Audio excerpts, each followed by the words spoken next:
mas tumitindi pa ang mga nadidiskubre sa impeachment hearing sa Kamara na lalong nagdidiin kay Vice President Sara Duterte.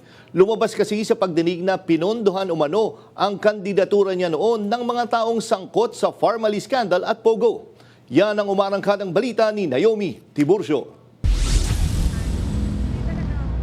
Nagsanga-sanga na ang problemang maaring kaharapin ni Vice President Sara Duterte.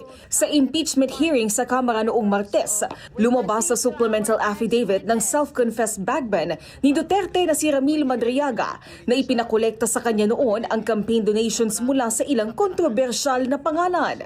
175 million pesos mula sa formerly financial officer na si Lin Wei Xiong.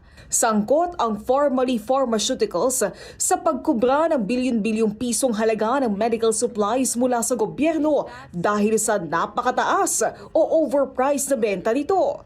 At 100 million pesos mula kay Maestrado Lim o mas kilalang Tony Yang na kapatid ni Michael Yang na naging economic advisor ni dating Pangulong Rodrigo Duterte. Sa illegal na Pogo operations naman sangkot si Tony Yang. Dito po kasi sinasabi din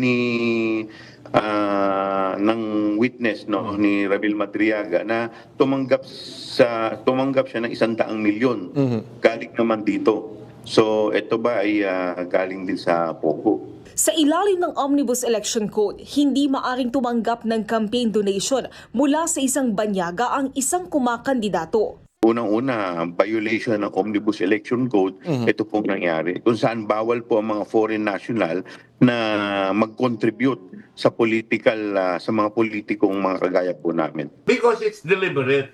Talagang in aid of election. Mag-i-election, kailangan ng pondo. Yan ang ginagawa ng karamihan ng politiko, hindi naman lahat, na maghahanda ng pera para may panggasto sa eleksyon. Sa bigat ng mga paratang na ito, dapat nga bang pagkatiwalaan si Madriaga? Pwede rin naman malaman, may cheque, di ba? May paper trail. Oo. Ako naniniwala na hindi lang magsasabi yan si Madriaga na hindi niya napapatunayan. Ako si Naomi Tiburcio ng PRTV News, nagseserbisyo para sa Pilipino.